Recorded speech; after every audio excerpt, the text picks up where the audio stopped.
afternoon and hello everybody, it is Surion and I'm bringing you another video on Fallout 76. Today's video is going to be on the Tesla rifle, the Tesla cannon, your carry weight, your intelligence, and everything around it.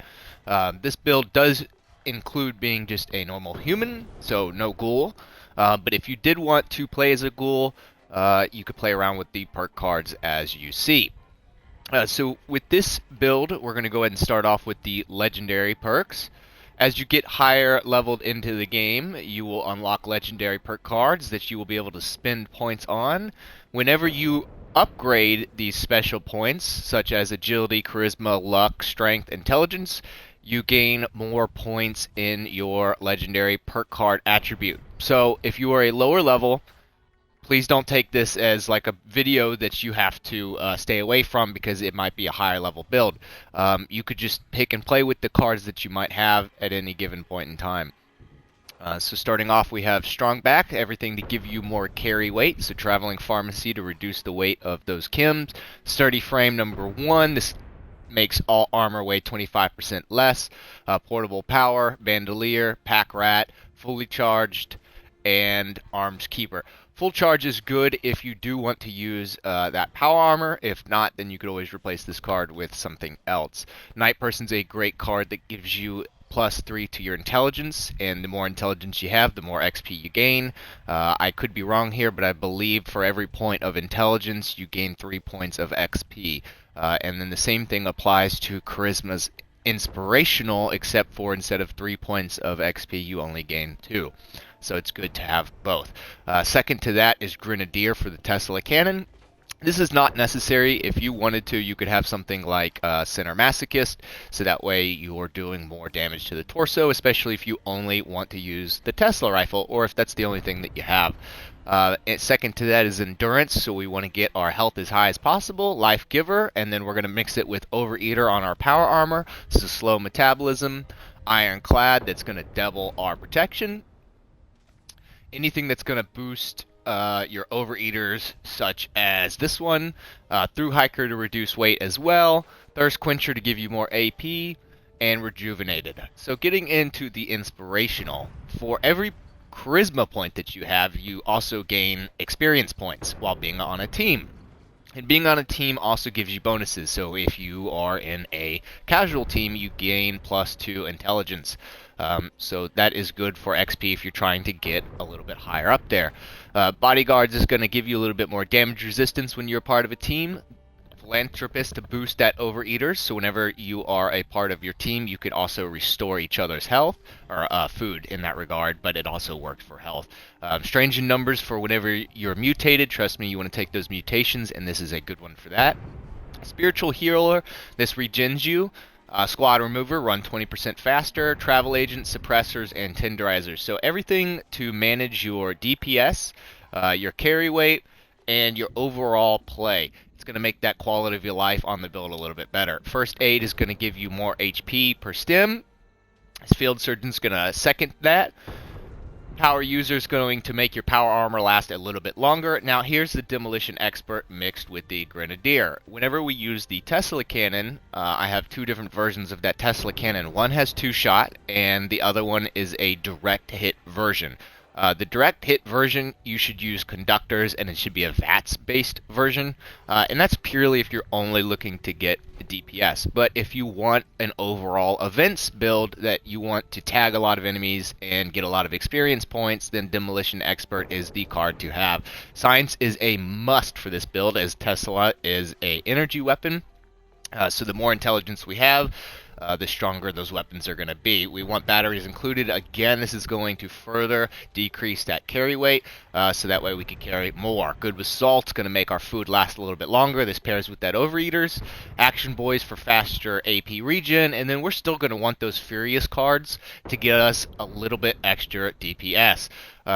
And so Furious works just based off of hits, and you could obviously use a 1-star Furious weapon to stack with that as well. Adrenaline's perfect for whenever you're running those events.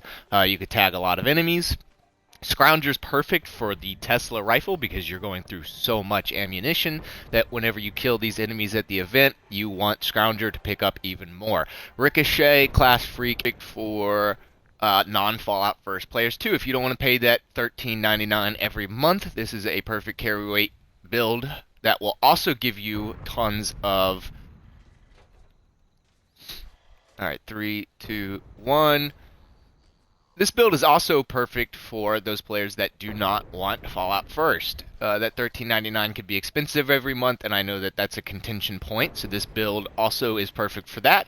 Anything that you don't want whenever it comes to the point of being over-encumbered, you could just get rid of or hold on to for the point in which you do have Fallout First.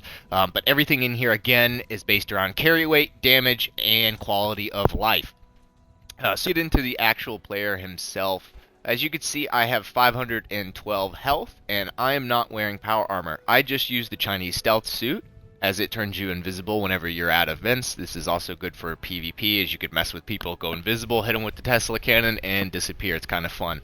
Now, as you can see, that ironclad is doubling our damage and energy resistance, as well as our radiation resistance is at 1500. So we could survive being down in the storm in a nuclear blast, which is perfect. And then whenever you want to, you could just hop right on into power armor. We have 331 as our AP without, and then going into the effects.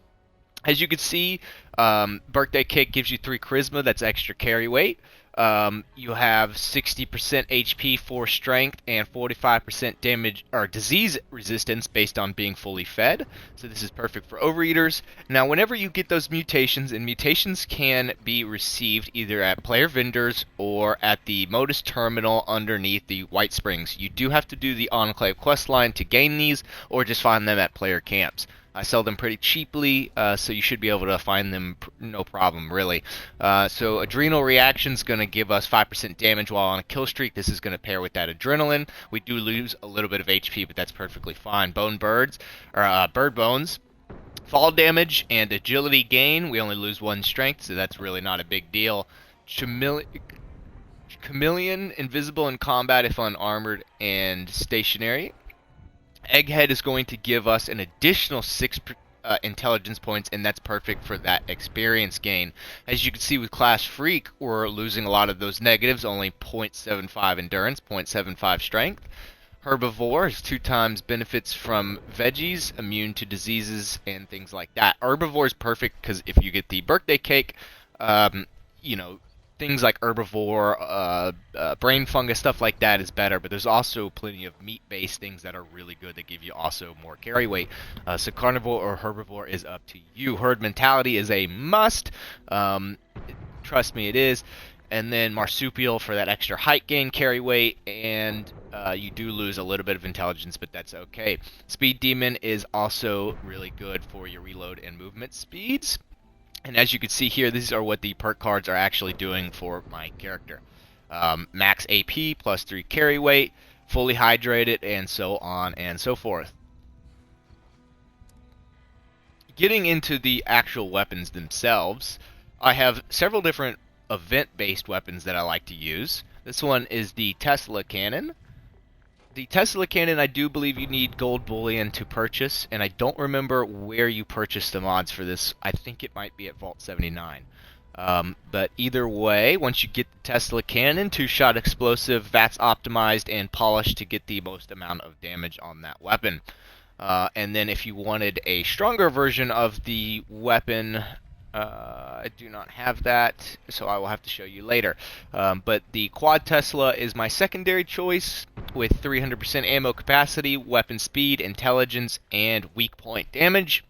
You're going to be bouncing off walls, hitting enemies, and tagging everybody in the arena. This I get into the armor, you can see how much carry weight I gain. And this one is not a strength-based power armor, which I also carry, so I will show you that as well. But inside of this intelligence power armor, I gain 41 intelligence being at night, and I could increase that with brain bombs and other things like that. And just to show you how much XP gain that normally would be, if you go to the season, you can see that I'm rank 118 out of 100. So I've completely finished this season just by playing the game normally. This build is also perfect for raids, as you are pretty durable with the Overeaters. And I do know with Season 24 they're going to change Overeaters from 60% damage negation to more health. I think it's like 200 health points. So we'll see how that is overall, and if Overeaters is still going to be the best choice moving forward into Season 24. But as you can see, I have 629 on my carry weight, and that's just with the intelligence version of this. And then whenever I switch to the strength version, I should have something a little close to 700 carry weight, which is perfect if you do not want to use Fallout First. And as you can see here, it is a little bit closer to 700. You could take a little bit more food or things like that to try to gain some more carry weight, as well as carry weight boosters, things like that. 700 carry weight's pretty good, especially if you're going to carry a lot. I have 11,000 fusion cells. I carry a lot of stuff. As you can see, I've got junk. And as well as that junk shield, if you take Vault Scrap and you buy this Vault Scrap down from the Rusty Pick, right? You could buy this stuff, and then you go into your junk and you lock it. So whenever you go to your scrap box, it never goes away, right? And you can never accidentally scrap it. This is also going to give you some more damage resistance. So you gain resistances based on amount of junk held and luck. So that's going to give you a little bit more damage resistance if you're looking for it, especially if you're just going to use something like Excavator and not T60, T65, you know, any of the mainer, more meta things. And as far as that goes outside of power armor, these are my intelligence points. 30 still pretty good because it's turning daytime. I'm losing a little bit. It should be something closer to 32 at night. 20 points in strength, that's still not bad. As you can see, my carry weight is 483, so for most players, that's better than what they normally would be at in power armor. And I didn't get the chance to show you these weapons in use at this event because it ended as soon as I got here. So I'm going to pick back up with you guys at West Tech, and I will show you how good it is.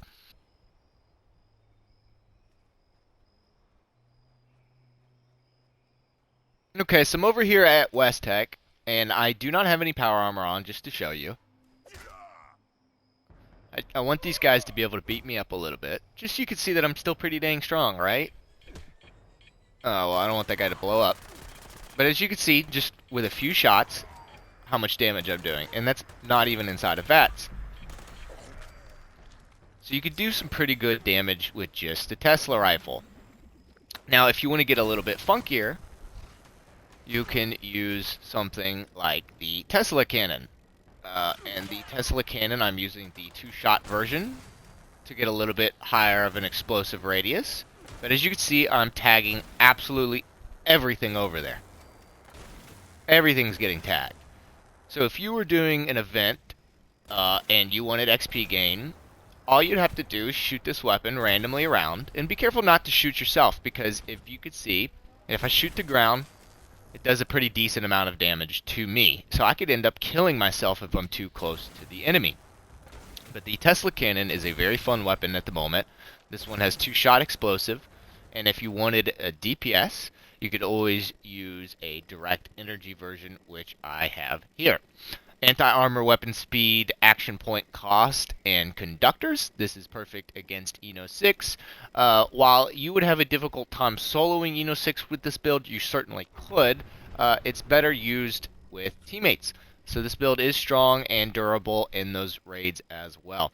So anyway, I hope you guys liked the video, and if there's anything I missed or anything you're curious about, please leave it down in the comments below. Thank you so much. Have a good one.